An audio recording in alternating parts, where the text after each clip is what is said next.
Okay, so it's still the 4th of June. Packet here. I'm assuming that means it's been through customs. It's interesting it's wrote in like a permanent marker. But yeah, this came from France. Amazon France. And yes, it is brand new. So, remember how I said The Thief Lord had never been released on Blu-ray anywhere? Well, turns out it had only in France, which is weird because it's technically a British film. Obviously, it was distributed by Warner Brothers, but neither in the UK or in the US or anywhere else was it released on Blu-ray, but here it is. And this was brand new, and the actual Blu-ray itself cost €3, and the delivery cost €7. So basically this was essentially a tenner, like it was £9 something.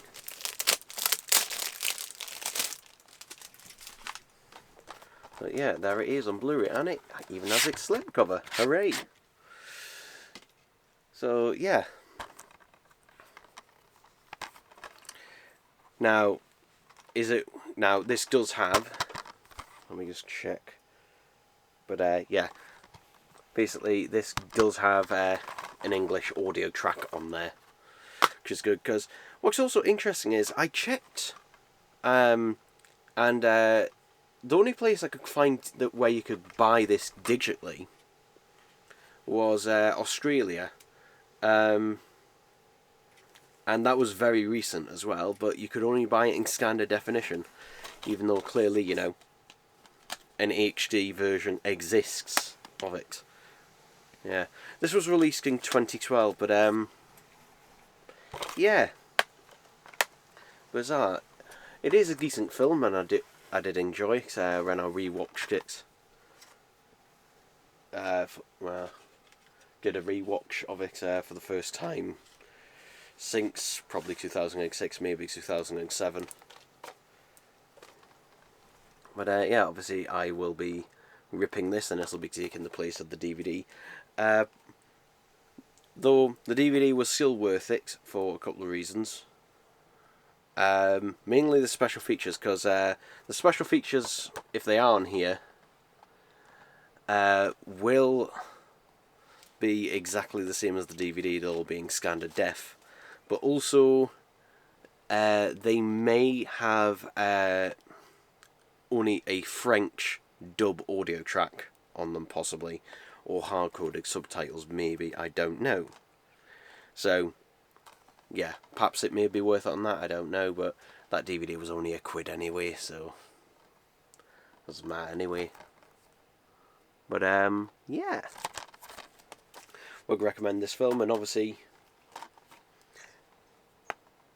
get this the French Blu-ray, which might be region free. It probably is, I don't know. Even if it isn't, it doesn't matter to me for two reasons. One, it's region B, which obviously the UK is region B, but the other reason is I'm ripping the disc, so region coding does not matter in those circumstances. But yeah, it's kind of a film that just kind of most people have forgotten about, or it's just kind of flown under the radar. But again, very happy to have this. Also, I have also ripped this now, although I do need to still convert it. I forgot to mention this does have Dolby Vision and that, so I'm glad that, you know, ever since they purchased the license because of James Cameron insisting they did for his Avatar films, that basically they've continued, you know, just using it on all their releases now. So that's something. I don't know what's happened there with the spine.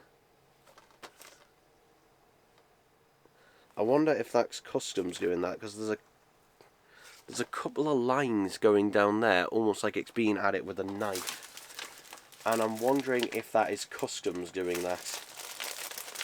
I don't know. Because when things do go through customs, they just cut things open and, Yeah, I wonder if that is off them. I don't know. I bet you it is, like. But anyway, it arrived and that intact, at least. So, there's that. I mean, it was already a bit frayed and that anyway. And that because this is new old Scott. I think this is out of print now. I think, I'm not sure. Because this is from 2012, this Blu-ray release. So I don't know if they've kept it in print up until now. In the UK, the DVD certainly wasn't. That went out of print a few years after. You can only get old used out of print copies. Obviously very cheaply, but still, I don't know if that's the case with the Blu-ray. But, because there was a few new on Amazon France, but not a load of them. So, yeah, we'll see with that. But there we go, people, there we go. Okay, so it's the 6th of June. Package from Vinted here.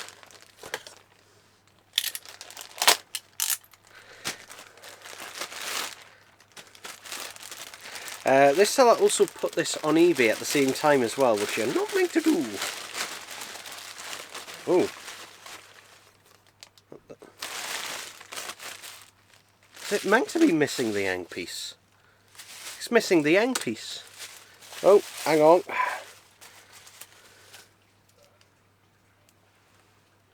There it is. It's still in cellophane, that.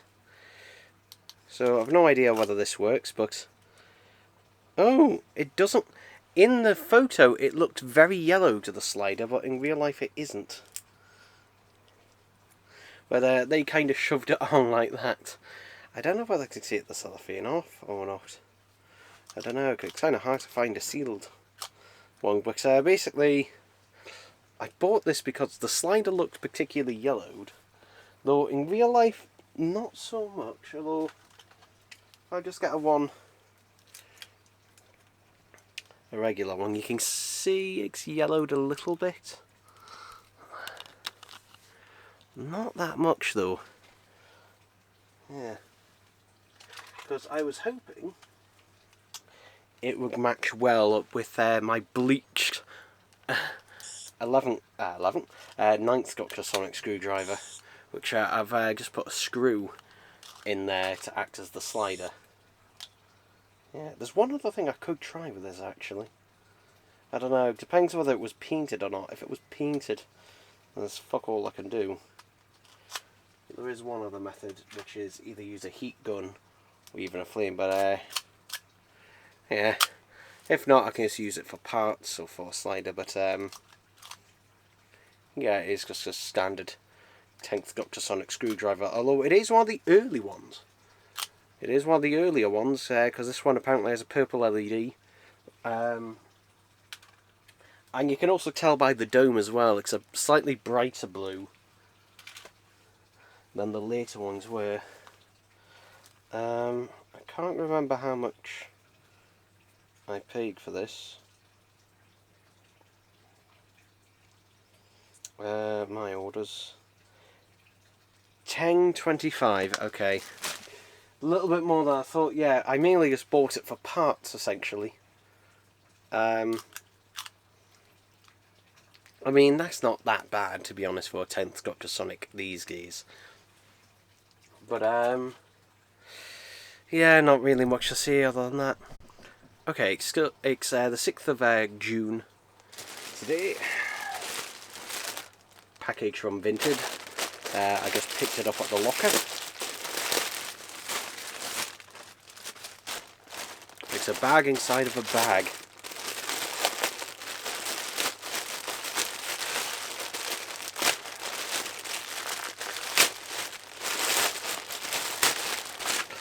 Oh my god. Inside of another bag. Eventually. Here he is. So this is the Shrek Adventure. Or Shrek's London Adventure. Puss in Boots sort of plush toy. And this cost me, I think, £13 something, including the delivery. There we go, just straighten that up. Because I nearly bought this in the shop. Because I recently, this week actually, no, actually Sunday last week, went to Shrek's London Adventure, which, yeah, I didn't have the best experience, mainly because there was two families who decided to bring babies along. And they not only cried, but screamed throughout the entire thing, to the point where there were two scenes in it where I couldn't, myself and other people, couldn't even hear what the actors were saying.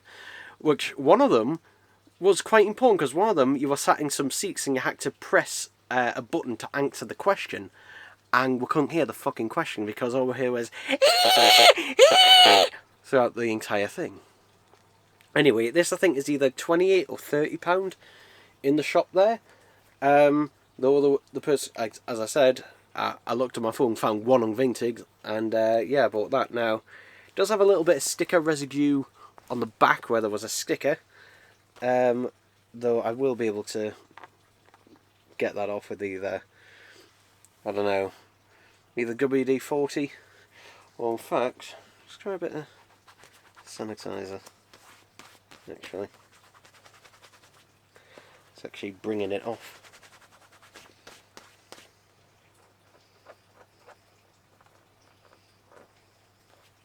It's got some of it off.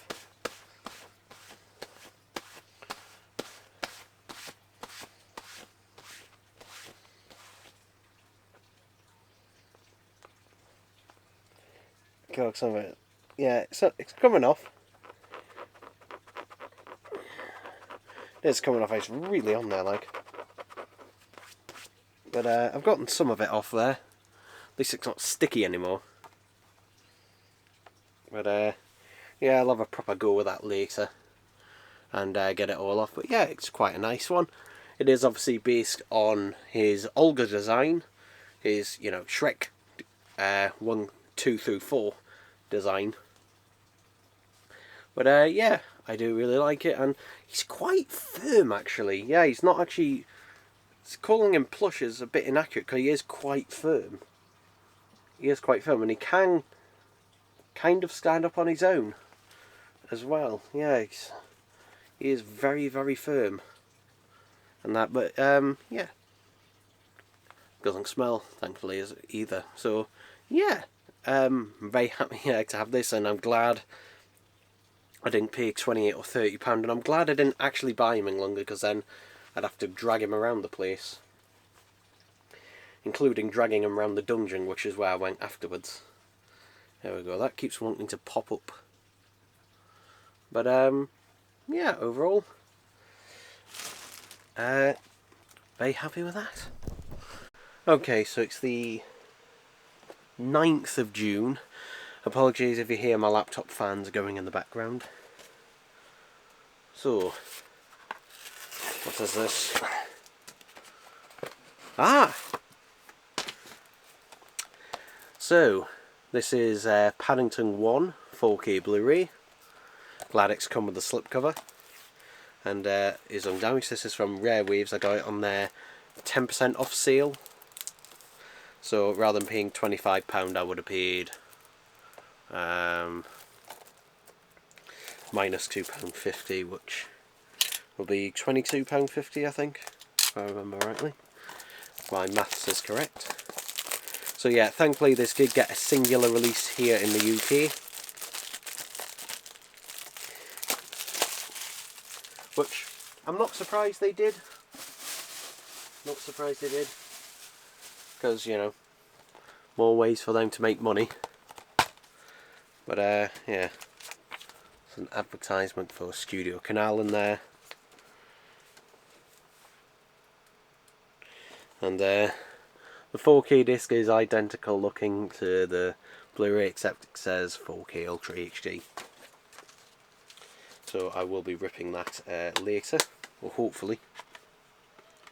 I'm glad it did come with a slipcover though, because I did already have Paddington 2 on 4K Blu-ray, and obviously I've got the third one, Paddington in Peru, on 4K Blu-ray. I do know a lot of people actually bought the trilogy rather than buying the third film separately and waiting for a singular release, which would have been,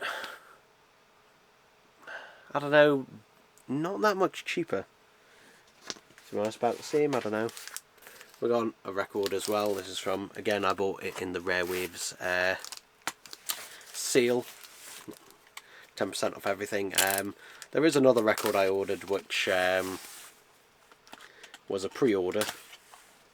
I am glad though that 10% off does apply to pre-orders as well, because it obviously encourages, you know, me to shop there more. Aha.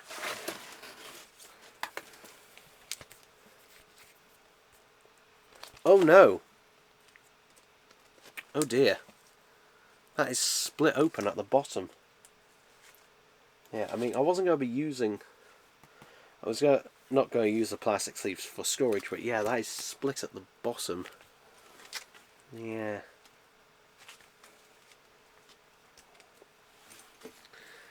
Where's my phone so I can take a picture? Oh, and it's split along the side as well. But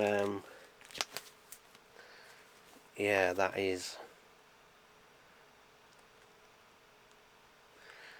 isn't great. Unfortunately, hopefully Rare Waves will give me a partial refund or something. But yeah, that is. We'll see, because I'm less annoyed that it's obviously just plastic here, and I will not be using these sleeves, but they are part of the box regardless. But I will not be using them because, again, they do damage your records anyway.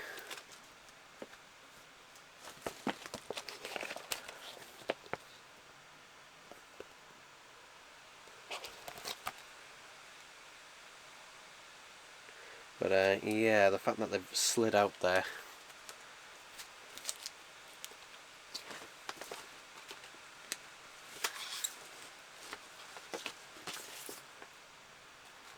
There's the other side, so there's the 4 different colours.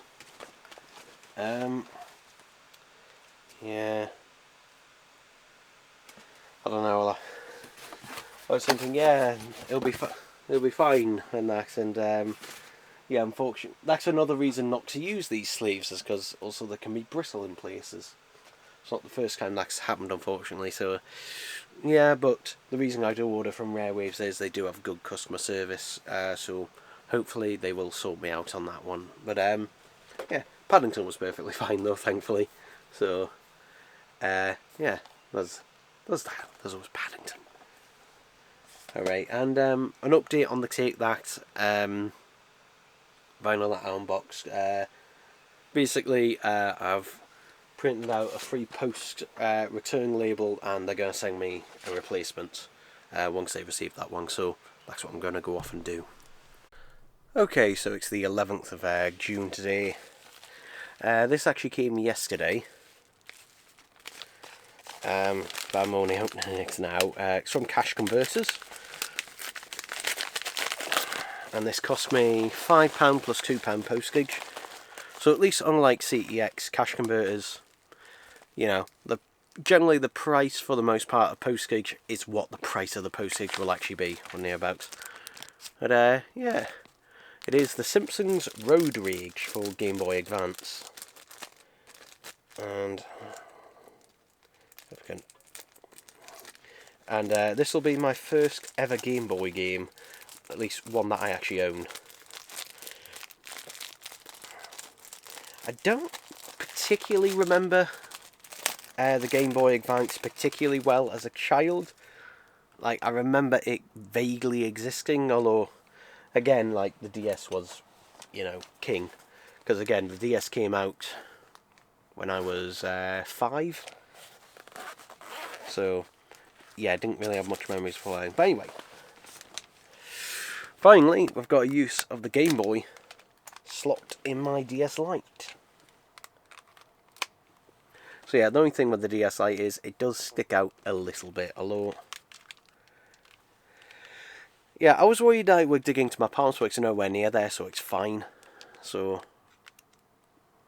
let's turn it on.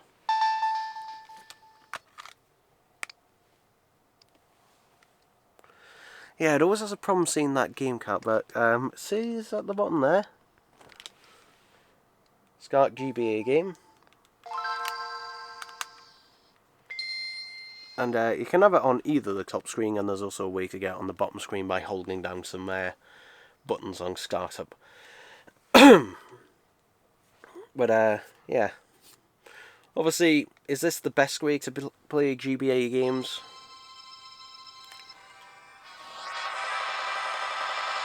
Is this the best way to play a GBA game? No, but it's not the worst.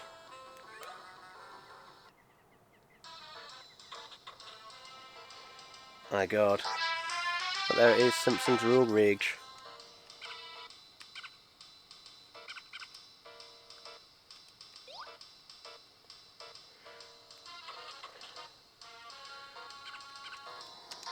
Okay, so it just shows...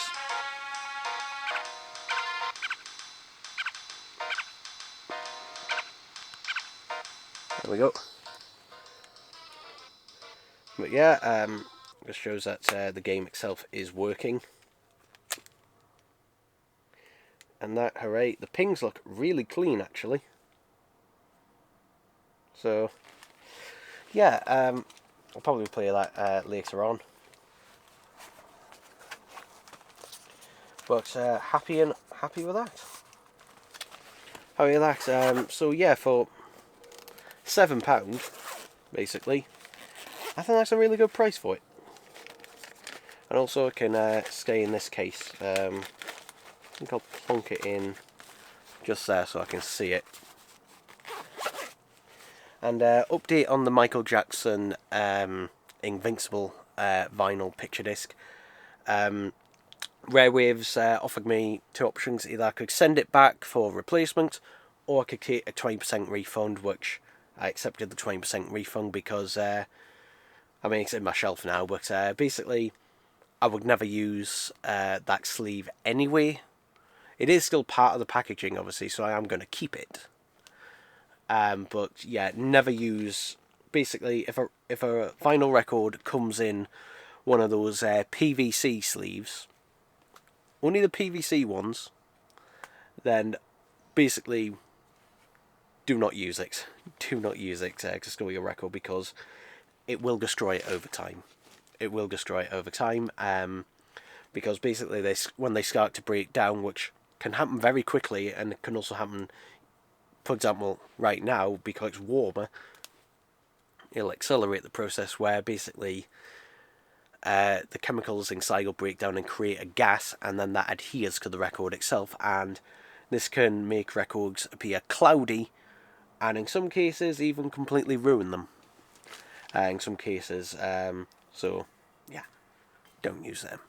Don't use them. But I have kept it, but it's sealed inside a sleeve, inside the main sleeve, so when the gases do break down and that, it shouldn't affect the record, and that, and it should be perfectly protected.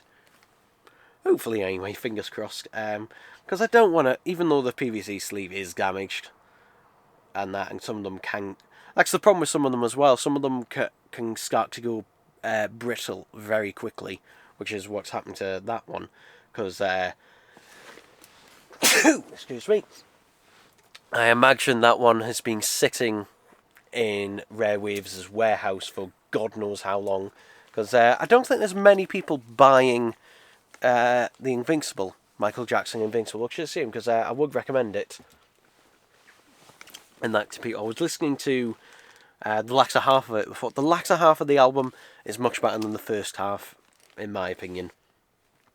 And as I said, you've got Threatened on there, the final track, which, like, to me, that is now a Michael Jackson classic, in my opinion. So, yeah, there's that. Still currently waiting on a Take That replacement vinyl, although then again I only sent the other one off on Monday and that, so I'm assuming once they receive that then they'll send out the other, so it depends how long that free post takes. So it's only been a couple of days so far. It's Wednesday now, so yeah, hopefully maybe by the end of the week, or hopefully early next week, I'll receive, you know, a replacement one. and that, because it wasn't their fault. It wasn't their fault that it was bent so badly, and that was definitely a Royal Mail fault, because the packaging they sent in was really thick card as well, and it was double layered, and yeah, and the fact that Royal Mail still managed to bend it, that is, bloody impressive, that. But yeah, I think that is everything, at least for now. So yeah. Oh, that's what I was gonna say. I can't remember. Did I talk about a little update about this? Because I did actually listen to some of it. Basically, with this, one of the concerts on, the concert on disc 3.